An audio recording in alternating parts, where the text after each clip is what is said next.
She was very poor and she was hungry. The food in her hand was the only meal she had left. Then she saw a crippled beggar by the roadside calling out for help. She did not know who he was. She tried to ignore him, but she couldn't. Why did she give him her only meal? And how did a poor beggar later say, "I'm a billionaire"? Sit back, relax, and find out as we go deep into this story. The sun was low in the busy city of Delta. Cars moved fast, people crossed the streets, hawkers called out to customers. In the middle of all this noise was Kimberly, a 25-year-old woman trying her best to survive. It was already evening, and Kimberly had just closed from work. She stood in front of a roadside food shop, holding the only money she had left tightly in her hand. Her stomach was empty. She had not eaten since morning. The next day was the day she would finally receive her first salary from the shop where she worked as a salesgirl. But right now, she needed food. Kimberly never knew her parents. She grew up in an orphanage. The owner of the orphanage once told Kimberly that she was found on a quiet night where someone had abandoned her. She told Kimberly that she had heard the soft cry of a baby outside the gate of her house one night when the rain was drizzling. When she opened the gate, she saw a tiny infant wrapped in a wet cloth. With no one in sight, she picked the baby up and took her inside. That baby was Kimberly. Life had never been easy for Kimberly, but she was smart, very smart. In school, she was the best in her class. She even got a scholarship to the university. 4 years later, she graduated with a degree in business administration and moved out of the orphanage. Everyone thought she would get a good job. Everyone believed her life would change. But 2 years passed and no job came. Companies wanted people who already had work experience. Kimberly had none. And in this part of the world where the unemployment rate was over 40%, many people rushed into the few jobs available. This made companies very picky. So all her certificates stayed inside her bag, useless, at least for the time being. After trying and trying, she later took a job as a salesgirl in a small shop near her house. It was not what she dreamed of, but she needed something to survive for the meantime until she could get her dream job. Sometimes, she would still walk into different offices to submit her CV and job application letters. Now, as she stood in front of the roadside food shop, she bought a plate of rice and beans with the only money she had left. She carried the food carefully and started walking back home. But then she saw something. By the side of the road, an elderly crippled man sat in a rusty wheelchair.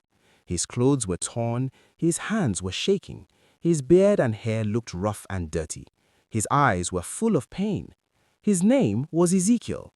He lifted his eyes slowly when he saw a young lady walking with a food pack in her hand.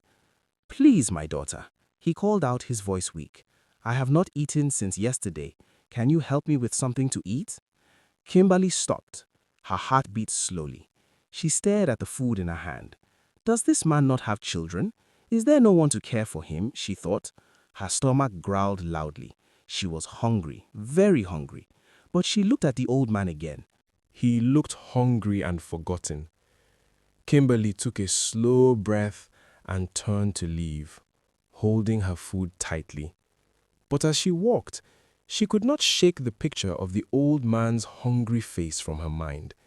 She stopped on the road and stood still. How will he survive today? She thought. What if nobody helps him? He said he had not eaten since yesterday. A heavy feeling came over her. She remembered the story the orphanage owner told her, how she was found alone and abandoned as a baby. For a moment, she felt the same pain in the old man's eyes, like he too had been abandoned by the world. She turned around and walked back to him. "Papa," she said softly, "this food I'm holding, it is the only food I have left. I bought it with the last money I had. I have not eaten since morning too." She paused, then added, "But I think you need it more than I do." The elderly man looked up in surprise and gently pushed the food in her hand back. "No, my daughter. Keep it. I can't allow you to sleep on an empty stomach tonight." But Kimberly shook her head firmly. "Please, Papa, take it. I want you to eat." She placed the food pack on his lap, insisting with gentle kindness until he finally accepted it. The elderly man's eyes suddenly became wet with tears. His lips shook. He looked at her like she was an angel. "My daughter, thank you," he whispered. Kimberly nodded and turned to leave. She had no food now, but she felt peace inside her heart. As she walked away, she did not know that this simple act, this one moment of kindness, was about to change her life forever. Ezekiel sat quietly on his old wheelchair, watching Kimberly walk away. His eyes followed her until she disappeared into the busy street. He held the food pack with shaking hands. He kept asking himself one question. How can a young girl give her only food to a stranger like me? He had begged many people that day, but they all walked past him. Some looked away, some ignored him and kept moving. But Kimberly, she stopped, she listened, she spoke to him with respect, and she gave him everything she had left. Ezekiel whispered softly, "God, who is this girl who raised a heart like this?" He opened the food pack slowly. His eyes became wet again. No one had shown him such kindness before. The next morning came quietly. Kimberly woke up early, prepared, and stepped out of her small room. Her legs felt weak. Hunger sat deep in her stomach, slowing her steps, but she pushed herself forward. She had work to do. When she got to the shop, her boss was arranging goods on the shelf. "Hello, Kimberly," she said without looking at her. "Good morning, Ma," Kimberly replied. She went straight behind the counter and started her work. She tried to focus, but her stomach kept making small sounds. She held her waist gently and took a deep breath. She knew she had done the right thing by giving the elderly man food the day before, but it still hurt.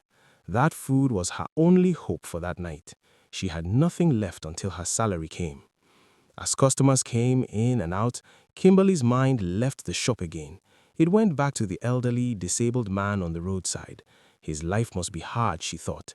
He sits under the hot sun every day, no family by his side, no one to help him. Who knows how long he's been going to bed on an empty stomach? Her heart became heavy. She wished she could do more. She rested her hand on the counter and whispered to herself, "I hope he is fine. I will check on him again this evening." For a moment, she looked out through the shop window. Cars moved, people hurried, and life continued. Evening came and the sky slowly turned dark. Kimberly wiped her hands on her skirt and began to close the shop for the day. She was tired, but she was happy the long day was finally over. Her boss walked toward her with a small brown envelope. "Kimberly, this is your salary for the month," she said. Kimberly's eyes brightened a little. "Thank you, ma'am," she replied softly. She held the envelope carefully, almost like it was something fragile. She went straight to the part of the road where food items were being sold. She bought some food items and turned toward the long road ahead, the same road where she had seen the elderly man yesterday. Then she began to walk toward the road. When she reached the spot, she stopped. Ezekiel was not there. The corner where he sat yesterday was empty. Kimberly looked left and right. She stepped closer to the roadside. She stood there for a while. Her heart felt heavy. Where could he be? She asked herself. Then another thought came. Does a man like that even have a house? She waited a little longer, hoping he would appear. Maybe he went somewhere to beg. Maybe he was coming back. But minutes passed. The road grew darker. The elderly man did not show up. Kimberly finally sighed softly and turned around to go home. When she reached her small one-room apartment, she unlocked the door and stepped inside. The room was quiet. Only her small mat lay on the floor. A small stove sat in the corner. Her whole life was in one small space. She dropped her bag gently, had a bath, prepared her food, and ate. As she lay down to sleep, her eyes stared at the ceiling as she whispered, "I hope he is safe." Her thoughts slowly faded as her eyes grew heavy. Within minutes, Kimberly drifted into sleep. The next morning, Kimberly woke up early. She got ready for work and stepped out, heading straight to the shop. When she arrived, she unlocked the door, swept the floor, cleaned the counter, and arranged the goods neatly on the shelves. About 2 hours later, her boss walked in. "Good morning, Ma," Kimberly said politely. Mrs. Benson gave a small nod. "Good morning, Kimberly. Please go and buy breakfast for me. I am very hungry." "Yes, ma," Kimberly replied softly. She collected money from her boss and stepped out of the shop at once. On her way back from buying breakfast for her boss, something caught her eye. Across the road, she saw the disabled man she had met days ago. He was slowly wheeling himself forward on his old wheelchair. At once, Kimberly ran across the road to meet him. As she got closer to the elderly man, then he saw her. A small smile formed on his tired face. Kimberly walked closer. "Good morning, Papa," she said gently. "I am happy to see you again." "Good morning, my daughter," he replied, his voice soft. Kimberly smiled and said, "I did not ask your name the last time we met. What should I call you, Papa?" The elderly man sat up a little. "My name is Ezekiel," he said. "And you, my daughter, what is your name?" "My name is Kimberly," she replied. Ezekiel nodded slowly. "Kimberly, that is a beautiful name." Kimberly smiled again. "Thank you, Papa Ezekiel."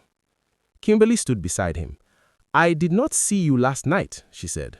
"I came to where I saw you the last time. I waited for you. I was worried. Where did you go?" Ezekiel lowered his eyes. "My daughter, I went to look for food somewhere else." His words touched Kimberly deeply. She asked softly, "Have you eaten today?" Ezekiel shook his head. "No, I haven't." Kimberly felt something strong in her chest. She knew what hunger felt like. She knew how the body became weak, how the mind became tired. She looked at the food in her hand, but she did not think twice. "Papa," she said, placing the food gently in his hand. "This food was sent by my boss. She asked me to buy it for her. But do not worry, I still have some money with me. I will buy another one for her." She paused and looked at him kindly. "From today, you will not need to move around looking for food anymore.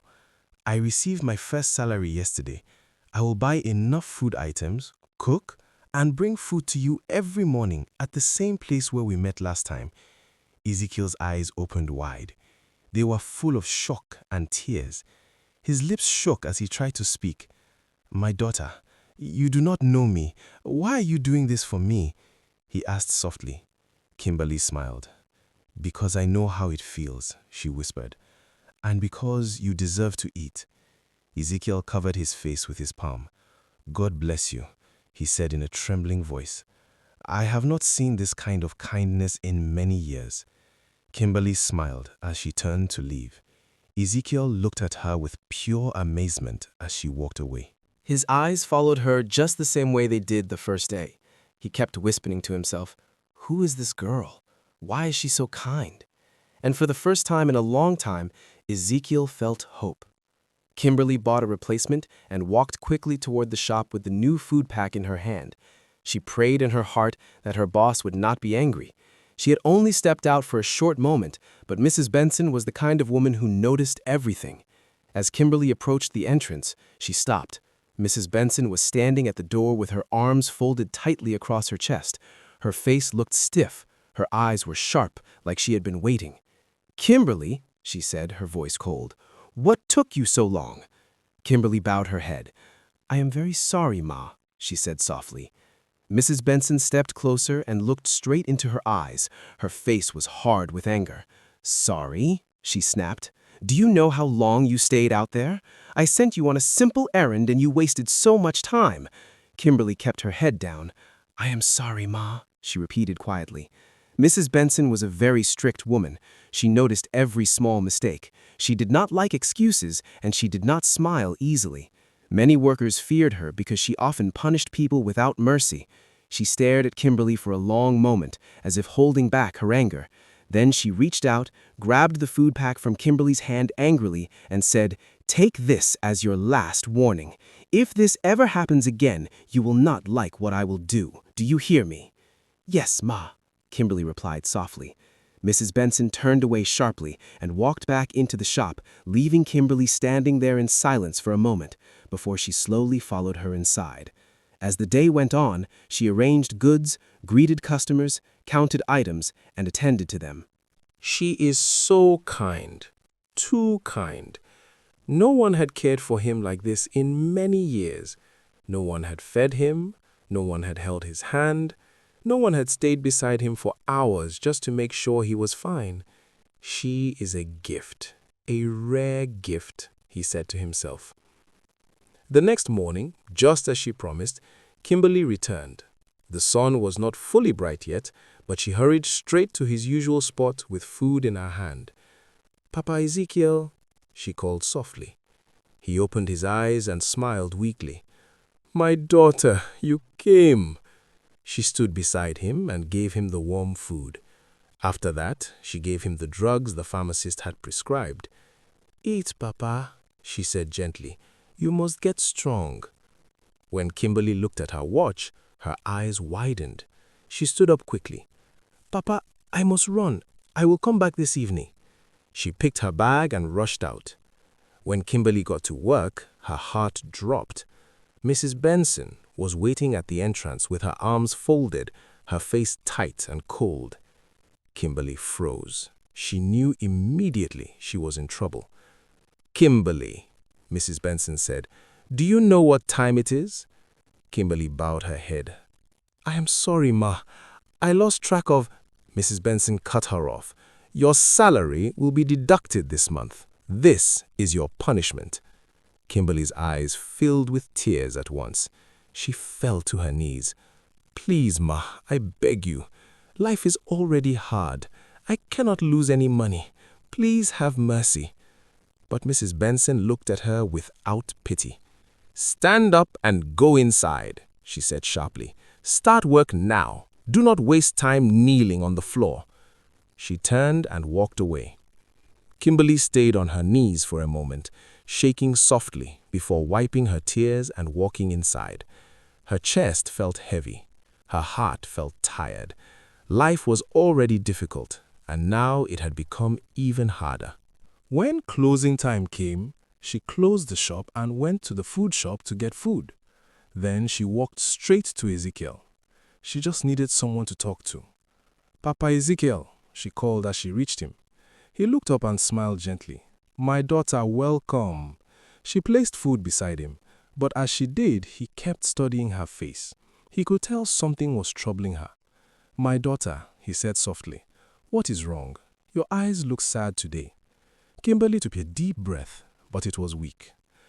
"Papa, it's my boss. She removed money from my salary because I came late this morning." Ezekiel's face dropped. He let out a slow breath. "Oh, my daughter, I am sorry. You do not deserve this kind of pain." He held her hand gently. "All will be well soon," he said. "You will not suffer like this forever. God is watching you." Kimberly nodded, but her heart still felt heavy. Ezekiel looked at her again, this time with curiosity. "My daughter," he said softly, "tell me about your life. What of your parents? How did you grow up?" Kimberly paused for a moment. She looked down, but when she looked at his face again, she felt safe. She trusted him. So she told him her story. "Papa, I was abandoned as a baby. They found me at the gate of an orphanage on a rainy night. I grew up there. I never knew my parents. After school, I tried to get a job, but nothing worked. I am still trying. This job is all I can find." Ezekiel listened quietly, his eyes full of emotion. When she finished, he placed his hand on hers again. "My daughter, all will be well soon," he said gently. "You will not suffer like this forever. God is watching you." Kimberly nodded, but her heart still felt heavy. Ezekiel looked at her again, this time with curiosity. "My daughter," he said softly, "tell me about your life. What of your parents? How did you grow up?" Kimberly paused for a moment. She looked down, but when she looked at his face again, she felt safe. She trusted him, so she told him her story. "Papa, I was abandoned as a baby. They found me at the gate of an orphanage on a rainy night. I grew up there. I never knew my parents.